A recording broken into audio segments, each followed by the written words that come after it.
ನನ್ನೆಲ್ಲ ಸ್ನೇಹಿತರಿಗೆ ತರಗತಿಗೆ ಸ್ವಾಗತ.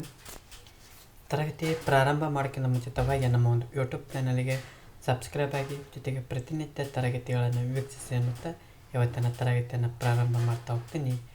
ಇವತ್ತಿನ ತರಗತಿ ಶ್ರಮ ಬಗ್ಗೆ. ಅರ್ಥಶಾಸ್ತ್ರದಲ್ಲಿ ಪ್ರಮುಖವಾದಂಥ ಅಂಶ ಶ್ರಮದ ಬಗ್ಗೆ ಈ ಒಂದು ತರಗತಿಯೊಳಗೆ ನೋಡ್ತಾ ಹೋಗ್ತೀವಿ. ಈ ಒಂದು ತರಗತಿಯೊಳಗೆ ಶ್ರಮದ ಲಕ್ಷಣಗಳು ಮತ್ತು ಶ್ರಮದ ಮಹತ್ವದ ಬಗ್ಗೆ ಈ ಒಂದು ತರಗತಿಯೊಳಗೆ ಚರ್ಚೆಯನ್ನು ಮಾಡ್ತಾ ಹೋಗೋಣ. ಹಾಗಾದ್ರೆ ಶ್ರಮ ಎಂದರೆ ಏನು? ಶ್ರಮ ಅಂದರೆ ಏನಪ್ಪ ಅಂದ್ರೆ, ಶ್ರಮ ಅಂದರೆ ಸರಕು ಮತ್ತು ಸೇವೆಯನ್ನು ಉತ್ಪಾದಿಸುವ ಉದ್ದೇಶಕ್ಕಾಗಿ ದೈಹಿಕವಾಗಿ ಅಥವಾ ಮಾನಸಿಕವಾಗಿ ಕೆಲಸ ಮಾಡುವಂಥ ಸಾಮರ್ಥ್ಯವನ್ನು ಅಂತ ಕರಿತಾವಪ್ಪ ಅಂದ್ರೆ ಮಾನವ ಶ್ರಮ ಅಂತ ಕರಿತಾ ಹೋಗ್ತೀವಿ. ಅಂದ್ರೆ ಶ್ರಮ ಅಂದರೆ ಏನಪ್ಪ ಅಂದ್ರೆ ಸರಕು ಸೇವೆಯನ್ನು ಉತ್ಪಾದಿಸುವ ಉದ್ದೇಶಕ್ಕಾಗಿ ದೈಹಿಕವಾಗಿ ಅಥವಾ ಮಾನಸಿಕವಾಗಿ ಕೆಲಸ ಮಾಡುವಂಥ ಸಾಮರ್ಥ್ಯವನ್ನು ಎಂತ ಕರಿತಾವಂದ್ರೆ ಮಾನವ ಶ್ರಮ ಅಂತಂದು ಕರ್ಣೆ ಮಾಡ್ತಾವೆ. ಒಂದು ವೇಳೆ ಪ್ರಾಣಿಗಳನ್ನು ಶ್ರಮವನ್ನು ಪಡೆದಿದ್ರಪ್ಪ ಅಂದ್ರೆ ಅದನ್ನು ಶ್ರಮ ಒಂದು ಪರಿಗಣಿಸೋಕ್ಕಾಗೋದಲ್ಲ. ಅಂದ್ರೆ ಮಾನವ ಶ್ರಮ ಅಂದ್ರೆ ಸರಕು ಸೇವೆಯನ್ನು ಉತ್ಪಾದಿಸುವ ಉದ್ದೇಶಕ್ಕಾಗಿ ದೈಹಿಕವಾಗಿ ಮತ್ತು ಮಾನಸಿಕವಾಗಿ ಕೆಲಸ ಮಾಡುವಂಥ ಸಾಮರ್ಥ್ಯವನ್ನು ಮಾನವ ಶ್ರಮ ಅಂತಂದು ಕರಿತಾ ಹೋಗ್ತಾರೆ. ಹಾಗಾದ್ರೆ ಇಲ್ಲಿ ಆಲ್ಫ್ರೆಡ್ ಮಾರ್ಷಲ್ರವರು ಹೇಳ್ತಾ ಹೋಗ್ತಾರೆ,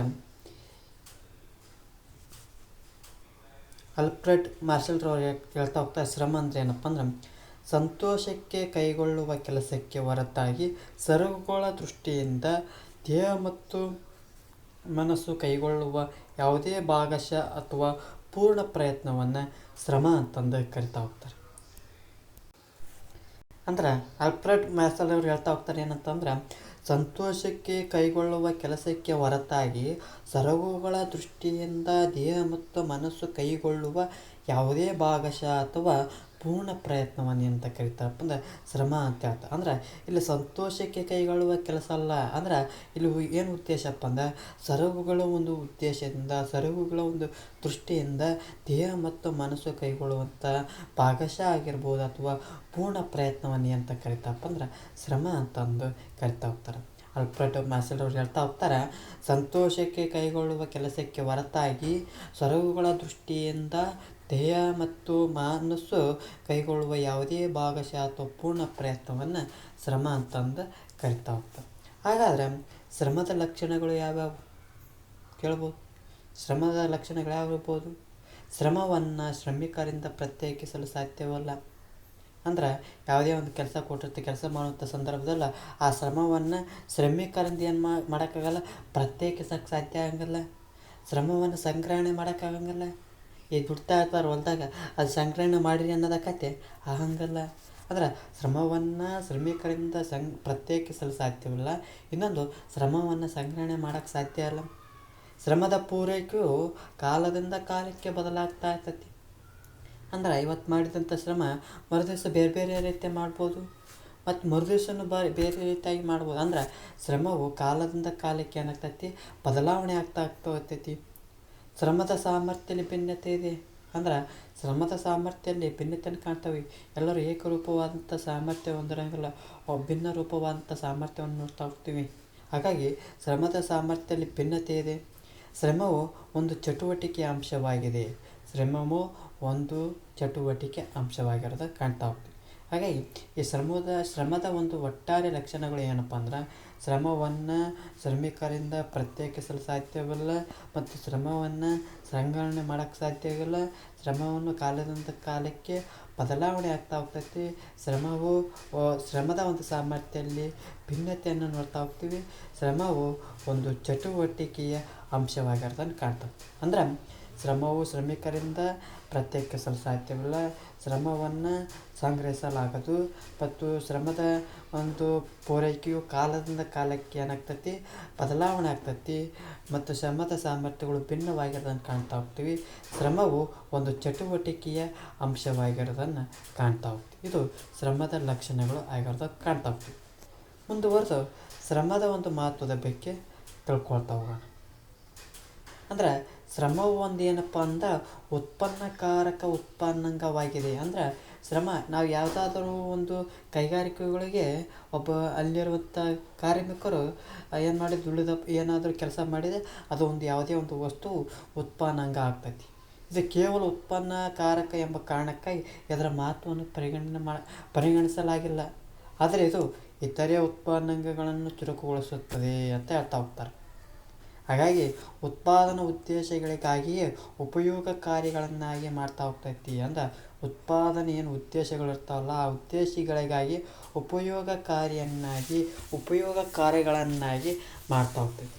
ಹಾಗಾಗಿ ಆ ಒಂದು ದೇಶದಲ್ಲಿನ ಶ್ರಮಶಕ್ತಿಯ ಗಾತ್ರವು ಅಲ್ಲಿನ 15ರಿಂದ 60 ವರ್ಷಗಳ ನಡುವಿನ ವಯೋಗುಂಪಿನಲ್ಲಿರುವ ಜನರ ಸಂಖ್ಯೆಯಿಂದ ನಿರ್ಧಾರ ಮಾಡ್ತಾ ಹೋಗ್ತಾರೆ. ಅಂದ್ರೆ ಆ ಒಂದು ಶ್ರಮಶಕ್ತಿ ಯಾವ ಗಾತ್ರದಲ್ಲಿ ನೋಡ್ತಾ ಹೋಗ್ತಾವಪ್ಪ ಅಂದ್ರೆ 15ರಿಂದ 60 ವರ್ಷಗಳ ನಡುವಿನ ವಯೋಗುಂಪಿನಲ್ಲಿರುವ ಜನರ ಸಂಖ್ಯೆಯಿಂದ ನಿರ್ಧಾರ ಮಾಡ್ತಾ ಹೋಗ್ತಾರೆ.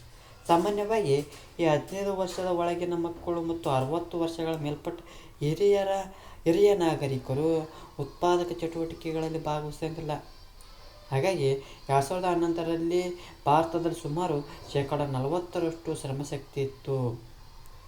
ಹಾಗಾಗಿ 2011ರಲ್ಲಿ ಶ್ರಮದ ಶಕ್ತಿ ಎಷ್ಟಿತ್ತಪ್ಪ ಅಂದ್ರೆ 40% ಇರೋದನ್ನು ಕಾಣ್ತಾ ಹೋಗ್ತೀವಿ. ಹಾಗಾಗಿ ಈ 60 ವರ್ಷ ಅಂತ ಯಾಕೆ ನಾವು ನಿವೃತ್ತಿ ವಯಸ್ಸನ್ನು ಕಾಣ್ತಾ ಹೋಗ್ತಾವಪ್ಪ ಅಂದ್ರೆ ಈ ಒಂದು ಶ್ರಮದ ಒಂದು ಶಕ್ತಿಯು ಈ ಒಂದು ವಯಸ್ಸಿನವರೆಗೆ ಕಾಣ್ತಾ ಹೋಗ್ತೀವಿ. ಹಾಗಾಗಿ ಅಲ್ಲಿನ ಒಂದು 15ರಿಂದ 60 ವರ್ಷಗಳ ನಡುವಿನ ವಯೋಗುಂಪಿನನ್ನು ಈ ಒಂದು ಶ್ರಮಶಕ್ತಿ ಅಂತಂದು ಕರಿತಾ ಹೋಗ್ತೇವೆ. ಹಾಗಾದ್ರೆ ಶ್ರಮದ ವಿಧಗಳು ಯಾವ್ಯಾವು ಅಂತ ನೋಡ್ತಾವೆ. ಶ್ರಮದ ವಿಧಗಳು ಕೆಲಸದ ಸ್ವರೂಪವಾಗಿರ್ತಾ ಹೋಗ್ತವೆ. ಕೌಶಲ್ಯ, ತರಬೇತಿ, ಆದಾಯ ಗಳಿಕೆ. ಅಂದ್ರೆ ಕೆಲಸದ ಸ್ವರೂಪ ದೈಹಿಕವಾದಂಥ ಕೆಲಸಗಳು ಇರ್ತಾವೆ, ಮಾನಸಿಕವಾದಂಥ ಶ್ರಮ, ಕೌಶಲ್ಯ ಸಹಿತ ಅರೆ ಕೌಶಲ್ಯದ ಮತ್ತು ಕೌಶಲ್ಯರಹಿತ ಶ್ರಮ ಅಂತ ಹೇಳ್ತಾ ಹೋಗ್ತೀವಿ. ತರಬೇತಿ ವೃತ್ತಿಪರ ಮತ್ತು ಆಡಳಿತಾತ್ಮಕ ಕ್ರಮಗಳನ್ನು ನೋಡ್ತಾ ಹೋಗ್ತೀವಿ. ಆದಾಯ ಗಳಿಕೆ ಉತ್ಪಾದಕ ಮತ್ತು ಅನುತ್ಪಾದಕ ಶ್ರಮವನ್ನು ಈ ಒಂದು ಶ್ರಮದ ವಿಧಗಳಲ್ಲಿ ಕಾಣ್ತವೆ. ಶ್ರಮದ ಒಂದು ವಿಧಗಳು ಏನಪ್ಪ ಅಂದ್ರೆ ಕೆಲಸದ ಒಂದು ಸ್ವರೂಪವನ್ನು ಕಾಣ್ತಾ ಹೋಗ್ತೀವಿ, ಕೌಶಲ್ಯವನ್ನು ಕಾಣ್ತಾ ಹೋಗ್ತೀವಿ, ತರಬೇತಿಯನ್ನು ಕಾಣ್ತಾ ಹೋಗ್ತೀವಿ, ಇನ್ನೊಂದು ಆದಾಯ ಗಳಿಕೆ. ಒಟ್ಟಾರೆಯಾಗಿ 4 ಶ್ರಮದ ವಿಧಗಳು ಕಾಣ್ತಾ ಹೋಗ್ತೀವಿ. ಏನಪ್ಪ, ಒಂದನೇದು ಕೆಲಸದ ಸ್ವರೂಪ, ಎರಡನೇದು ಕೌಶಲ್ಯ, ಮೂರನೇದು ತರಬೇತಿ, ನಾಲ್ಕನೇದು ಆದಾಯ ಗಳಿಕೆ. ಮತ್ತು ಮುಂದುವರ್ತಾ ಹೋಗೋಣ. ಈ ಶ್ರಮ ವಿಭಜನೆಯ ಬಗ್ಗೆ ತಿಳ್ಕೊತಾವೆ. ಶ್ರಮ ವಿಭಜನೆ ಅಂದರೆ ಏನಪ್ಪ ಅಂದ್ರೆ ಈ ಉತ್ಪಾದನಾ ಪ್ರಕ್ರಿಯೆ ಇರ್ತೈತಲ್ಲ ಆ ಉತ್ಪಾದನಾ ಪ್ರಕ್ರಿಯೆಯ ವಿವಿಧ ಭಾಗಗಳನ್ನು ವಿವಿಧ ಕೆಲಸಗಾರರು ಅಥವಾ ವಿವಿಧ ಕೆಲಸಗಾರರ ಗುಂಪುಗಳಿಗೆ ಹಂಚುವುದನ್ನು ಶ್ರಮ ವಿಭಜನೆ ಅಂತಂದು ಹೇಳ್ತಾವೆ. ಅಂದ್ರೆ ಈ ಉತ್ಪಾದನೆ ಯಾವುದೇ ಒಂದು ವಸ್ತು ಉತ್ಪಾದನೆ ಆಗುವಂಥ ಪ್ರಕ್ರಿಯೆಯೊಳಗೆ ವಿವಿಧ ಭಾಗಗಳನ್ನು ಏನು ಮಾಡ್ತಾ ಹೋಗ್ಬೋದು, ವಿವಿಧ ಕೆಲಸಗಾರ ಗುಂಪುಗಳಿಗೆ ಹಂಚುವುದನ್ನು ಶ್ರಮ ವಿಭಜನೆ ಅಂತ ಹೇಳ್ತಾ ಹೋಗ್ತಾರೆ. ಯಾವ ರೀತಿಯಪ್ಪ ಅಂದ್ರೆ ಒಂದು ಕಾರ್ ಕಂಪ್ನಿ ಇದೆ. ಈ ಕಾರ್ ಕಂಪ್ನಿ ಏನು ಮಾಡ್ತಾ ಹೋಗ್ತೈತಿ, ಕಾರನ್ನು ತಯಾರಿಸ್ಬೇಕಾದ್ರೆ ಅದೊಂದು ಉತ್ಪಾದನಾ ಪ್ರಕ್ರಿಯೆ. ಈ ಉತ್ಪಾದನಾ ಪ್ರಕ್ರಿಯೆ ಎಲ್ಲರೂ ಒಬ್ಬರೇ ಎಲ್ಲ ಕಾರನ್ನು ತಯಾರು ಮಾಡೋದು. ಒಬ್ಬರು ಮೇಲಿನ ಟಾಪ್ ಹಾಕ್ತಾ ಹೋಗ್ತಾರೆ, ಒಬ್ಬರು ಟೈರ್ ಹಾಕ್ತಾ ಹೋಗ್ತಾರೆ, ಒಬ್ಬರು ಗ್ಲಾಸ್ ಹಾಕ್ತಾ ಹೋಗ್ತಾರೆ. ಅಂದ್ರೆ ಹಂಚ್ತಾ ಹೋಗ್ತಾರೆ ಕೆಲಸದವನ್ನು, ವಿವಿಧ ಭಾಗಗಳನ್ನು ವಿವಿಧ ಕೆಲಸಗಾರರಿಗೆ ಏನು ಮಾಡ್ತಾ ಹೋಗ್ತಾರೆ, ಹಂಚ್ತಾ ಹೋಗ್ತಾರೆ. ಅಂದ್ರೆ ಹಾಗಾಗಿ ಒಟ್ಟಾರೆ ಏನಂತ ಕರಿತಾವಪ್ಪ ಅಂದ್ರೆ ಶ್ರಮ ವಿಭಜನೆ. ಅಂದ್ರೆ ಉತ್ಪಾದನೆ ಪ್ರಕ್ರಿಯೆಯ ವಿವಿಧ ಭಾಗಗಳನ್ನು ವಿವಿಧ ಕೆಲಸಗಾರರಿಗೆ ಅಥವಾ ವಿವಿಧ ಕೆಲಸಗಾರರ ಗುಂಪಿಗೆ ಹಂಚುವುದನ್ನು ಶ್ರಮ ವಿಭಜನೆ ಅಂತಂದು ಕರಿತಾ ಹೋಗ್ತೀವಿ. ಇನ್ನೊಮ್ಮೆ ಹೇಳ್ಬೇಕಾ, ಶ್ರಮ ವಿಭಜನೆ ಅಂದರೆ ಏನಪ್ಪ ಅಂದ್ರೆ ಉತ್ಪಾದನಾ ಪ್ರಕ್ರಿಯೆಯು ವಿವಿಧ ಭಾಗಗಳಿಗೆ ವಿವಿಧ ಕೆಲಸಗಾರರಿಗೆ ಅಥವಾ ವಿವಿಧ ಕೆಲಸಗಾರ ಗುಂಪುಗಳಿಗೆ ಹಂಚುವುದನ್ನು ಶ್ರಮ ವಿಭಜನೆ ಅಂತಂದು ಕರಿತಾ ಹೋಗ್ತೀವಿ. ಹಾಗಾದರೆ ಈ ಒಂದು ಶ್ರಮ ವಿಭಜನೆ ಬಗ್ಗೆ ಆಡಮ್ ಸ್ಮಿತ್ ಅವರ ಬಗ್ಗೆ ಒಂದು ಉದಾಹರಣೆ ಕೊಡ್ತಾ ಹೋಗ್ತಾರೆ. ಈ ಮೊದಲಿಗೆ ಆಡಮ್ ಸ್ಮಿತ್ ಅಂದರೆ ಯಾರಪ್ಪ ಅಂದ್ರೆ ಅರ್ಥಶಾಸ್ತ್ರದ ಪಿತಾಮಹ ಅಂತಂದು ಕರಿತಾ ಹೋಗ್ತಾರೆ. ತಮ್ಮ ಒಂದು ರಾಷ್ಟ್ರಗಳ ಸಂಪತ್ತು ಎಂಬ ಪುಸ್ತಕದಲ್ಲಿ ಹೇಳ್ತಾ ಹೋಗ್ತಾರೆ. 1776ರಲ್ಲಿ ಬರಿತಾ ಹೋಗ್ತಾರೆ. ಯಾವ ಗ್ರಂಥ, ರಾಷ್ಟ್ರಗಳ ಸಂಪತ್ತು ಅಂತಂದು. ಈ ಒಂದು ಪುಸ್ತಕದಲ್ಲಿ ಶ್ರಮ ವಿಭಜನೆಯ ಅನುಕೂಲತೆಗಳ ಬಗ್ಗೆ ಉದಾಹರಣೆಯೊಂದನ್ನು ಕೊಡ್ತಾ ಹೋಗ್ತಾರೆ. ಯಾವುದಪ್ಪ ಅಂದ್ರೆ ಒಂದು ಗುಂಡು ಪೆನ್ನನ್ನು ತಯಾರಿಸುವ ಪ್ರಮುಖ ಕಾರ್ಯದಲ್ಲಿ ಏನು ಮಾಡ್ತಾ ಹೋಗ್ತಾನೆ, ಒಬ್ಬನು ತಂತಿಯನ್ನು ಹೇಳ್ತಾ ಹೋಗ್ತಾನೆ, ಮತ್ತೊಬ್ಬನು ತಂತಿಯನ್ನು ನೇರು ಮಾಡ್ತಾ ಹೋಗ್ತಾನೆ, ಮೂರನೇ ವ್ಯಕ್ತಿ ಕತ್ತರಿಸ್ತಾನೆ, ನಾಲ್ಕನೇ ವ್ಯಕ್ತಿ ತುದಿಯನ್ನು ಚೂಪ್ ಮಾಡ್ತಾ ಹೋಗ್ತಾನೆ, ಐದನೆಯ ವ್ಯಕ್ತಿ ಏನು ಮಾಡ್ತಾನೆ, ತಲೆಯ ತೂರುವಂತೆ ಕೊರಿತಾ ಹೋಗ್ತಾನೆ. ಹೀಗೆ ಎರಡನೇ ಸುತ್ತಿನವ್ರು ಏನು ಮಾಡ್ತಾ ಹೋಗ್ತಾರೆ, ಒಂದು ಗುಂಡು ಪಿನ್ನನ್ನು ತಯಾರಿಕೆಯಲ್ಲಿ 18 ವಿಧದ ಕೆಲಸಗಳನ್ನು ಪಟ್ಟಿ ಮಾಡ್ತಾ ಹೋಗ್ತಾರೆ. ಅವರ ಪ್ರಕಾರ 10 ಜನರು ಶ್ರಮ ವಿಭಜನೆ ಬಳಸಿಕೊಂಡು ಒಂದು ದಿನದಲ್ಲಿ 48,000 ಗುಂಡು ಪಿನ್ನಗಳನ್ನು ಉತ್ಪಾದನೆ ಮಾಡ್ತಾ ಹೋಗ್ತಾರೆ. ಅವರು ಶ್ರಮ ವಿಭಜನೆ ಮತ್ತು ವೈಶಿಷ್ಟ್ಯತೆಯಿಲ್ಲದ ಪ್ರತಿಯೊಬ್ಬ ವ್ಯಕ್ತಿ ಒಂದು ದಿನದಲ್ಲಿ ಕೇವಲ 10 ಗುಂಡು ಪಿನ್ನಗಳನ್ನು ಮಾತ್ರ ಉತ್ಪಾದಿಸಬಲ್ಲರು.